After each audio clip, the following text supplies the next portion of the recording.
নমস্কাৰ। শব্দৰ কল্লোল। ভিক্ষা এক সৎকৰ্ম। ভিক্ষাদান কৰাও এক সৎকৰ্ম। সকলোকে দান কৰিব পৰা নাযায়। কাৰোবাৰ অন্ন বস্ত্ৰৰ বাবে আমি যদি অকণমান সহায় কৰিব পাৰোঁ, সেয়া এক মহান কৰ্ম হ'ব। দানৰ ভিতৰত অন্নদান, বস্ত্ৰদান, জলদান, অৰ্থদান, ঔষধদান, শিক্ষাদান, প্ৰেৰণা ও উৎসাহ দান, সাহস দান, মানসিক শক্তি দান, কৰ্মৰ পথ দান, সুখ দান, হাঁহি দান, আশ্ৰয় দান আদি কৰিলে এনে কৰ্মৰ ফল দান কৰা জনলৈ হাজাৰ গুণ বৃদ্ধি হৈ উলটি আহে।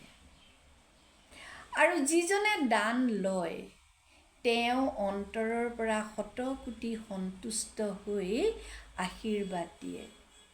সেয়ে শুদ্ধ অন্তৰেৰে দান কৰা, দেখিবা ভগৱানে তোমাৰ প্ৰতিটো কামতে সহায় কৰিছে আৰু কৰ্মৰ ভঁৰাল উপচি পৰিছে।